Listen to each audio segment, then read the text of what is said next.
नमस्कार, मैं योगेश राणा।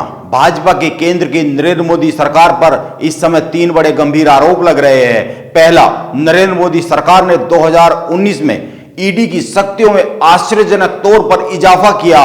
उस समय विपक्ष इस मामले को लेकर सुप्रीम कोर्ट भी गया था। ईडी को इतनी शक्तियां देने का विरोध किया था। विपक्ष का कहना था कि ईडी को शक्तियां इसलिए दी जा रही है ताकि विपक्ष के नेताओं और उन प्रदेशों में सरकार से जुड़े लोगों को परेशान किया जा सके जहां पर भाजपा की सरकार नहीं है। केंद्र की नरेंद्र मोदी सरकार पर दूसरा आरोप यह लग रहा है कि ईडी और सीबीआई कार्रवाई कर रही है। यह तो ठीक है, जो भ्रष्टाचार के मामले, जो नेताओं पर एक्शन पूरे देश में हो रहे हैं, वह तो ठीक है, इसमें गलत कुछ नहीं कहा जा सकता है, कार्रवाई होनी चाहिए। लेकिन ये जो एक्शन हो रहे हैं, इनमें भेदभाव हो रहा है। जो नेता भाजपा में शामिल हो जाता है उसकी जांच ठंडे बस्ते में चली जाती है। कांग्रेस नेता शशि थरूर ने ऐसे 8 नेताओं की सूची हाल ही में सामने पेश की है। उन्होंने मीडिया को 8 ऐसे लोगों के नाम बताए हैं जिन पर गंभीर आरोप रहे हैं, जिनकी गंभीर जांच शुरू हुई है, लेकिन भाजपा में शामिल होने के बाद वो जांच रुक गई या फिर ठंडी पड़ गई। इस पर भी बात करेंगे, इन लोगों पर बात करेंगे। लेकिन भाजपा पर तीसरा गंभीर आरोप यह है कि वो धीरे धीरे देश में लोकतांत्रिक व्यवस्था खत्म कर रही है। और ये आरोप राहुल गांधी लगा रहे हैं, लंदन में भी लगा रहे हैं और देश में रहकर भी लगा रहे हैं। और यह काम मीडिया की आवाज को दबाकर किया जा रहा है, विपक्ष के नेताओं की आवाज को दबाकर किया जा रहा है। यह राहुल गांधी का कहना है और भी कई सारे लोगों का कहना है। इन तीनों बातों पर आगे बढ़ने से पहले यह बात समझनी जरूरी है कि चलो एक बार यह मान भी लिया जाए कि जो लोग भाजपा में शामिल हो जा रहे हैं उनकी जांच को धीमा कर दिया जाता है या फिर जांच को ही बंद कर दिया जाता है। अगर यह मान भी लिया जाए तो इसके बाद भी कुछ आंकड़ों पर गौर किया जाना, ध्यान दिया जाना बहुत ही जरूरी है।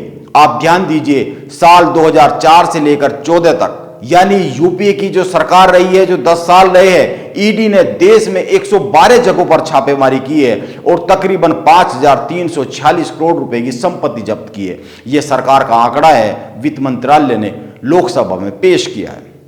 और अगर आप इसके विपरीत देखें, यह जो आंकड़ा मैं बता रहा हूं, यह यूपीए सरकार के 10 साल का है। और अगर इसके विपरीत मोदी सरकार के आज तक के तकरीबन 9 साल का, 8 साल का अगर आंकड़ा देखें तो 2014 से लेकर 22 तक के 8 सालों में ईडी ने 3010 जगह पर छापेमारी की है।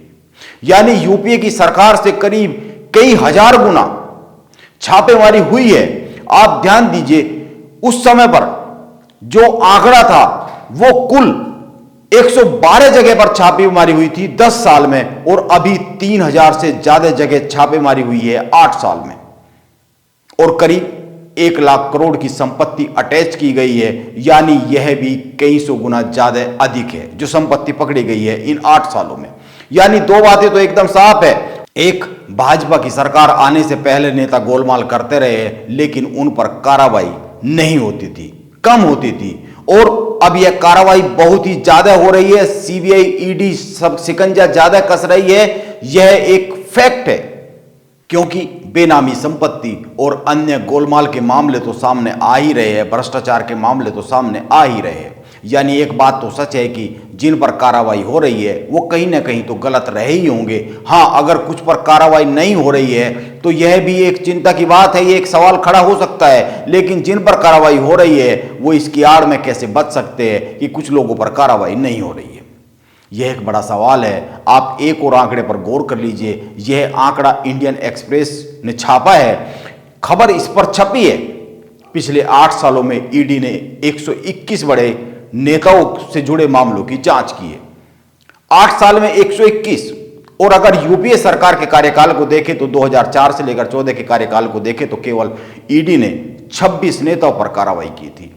26 और 121 के आंकड़े में बड़ा अंतर होता है, इस पर गौर किया जाना चाहिए। और अगर सीबीआई की बात करें तो यूपीए के 10 साल में 72 नेता सीबीआई की जांच के दायरे में आए हैं। और नरेंद्र मोदी सरकार के जो 8 साल है, इनकी अगर बात करें तो 14 से लेकर 22 तक 124 नेता सीबीआई के शिकंजे में आए हैं। यह सच है कि इनमें 95% विपक्ष के नेता है, लेकिन यह भी तो समझने वाली बात है कि आंकड़ा बहुत ज्यादा बड़ा है। विपक्ष में है केवल इस बात से किसी को निर्दोष तो नहीं माना जा सकता है।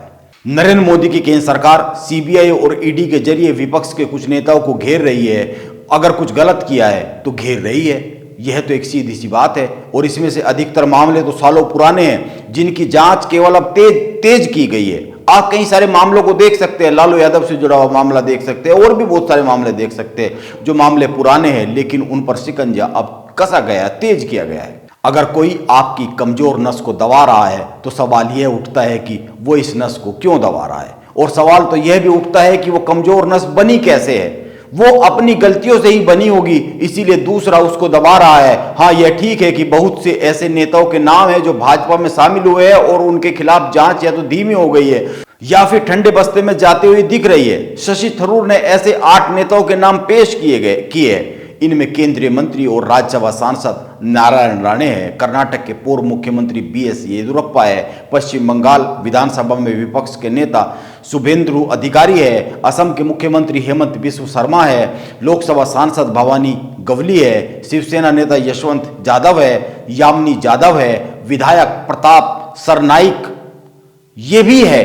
थरूर ने इनका भी नाम लिया है। इन नेताओं की जांच को भी आगे बढ़ाया जाना चाहिए, यह एक सही बात है, क्योंकि इन पर भी गंभीर आरोप लगे हैं। लेकिन इन नेताओं के नाम लेकर मनीष सिसोदिया और अन्य नेताओं को बगैर जांच के कैसे जाने दिया जा सकता है, छोड़ दिया जा सकता है, यह भी तो एक सवाल है। और सवाल तो यह भी है कि नेता गलत काम करते ही क्यों हैं। अगर वो गलत काम नहीं करेंगे तो उनकी कोई कमजोर नस भी नहीं बनेगी। इसीलिए जब कांग्रेस सत्ता में थी तो वो विपक्ष के लोगों की जांच किया करती थी, और अब भाजपा में है तो यह भी विपक्ष के लोगों की जांच करवा रही है। यानी जो सत्ता में रहता है वो गलत काम करता है, और जो सत्ता में चला जाता है और जो दूसरा आता है वो उसके खिलाफ जांच शुरू कराता है, बैठाता है। यानी कि कुछ गड़बड़ियां होती है, इसीलिए तो जांच की जाती है। और इसीलिए क्या यह माना जाना चाहिए कि जब भाजपा आगे चल के सत्ता में नहीं रहेगी तो कोई नया आएगा, और वह जो नया आएगा वह इन लोगों की जांच पड़ताल करवाएगा। यह एक अनंत कथा है जो कि चिंताजनक है। अंत में एक बात पर और ध्यान दिया जाना चाहिए, जब केंद्र में यूपीए की सरकार थी तो उस वक्त 2013 में सुप्रीम कोर्ट ने एक टिप्पणी कर सीबीआई सरकार का तोता है यह कहा था। मैं फिर कहता हूं कि इससे 2 बातें साबित होती है, यानी कि सीबीआई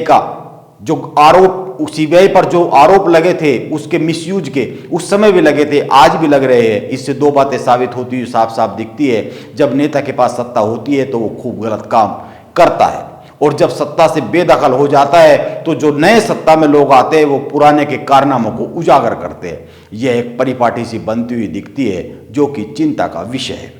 नमस्कार, आप बने रहे मेरे साथ।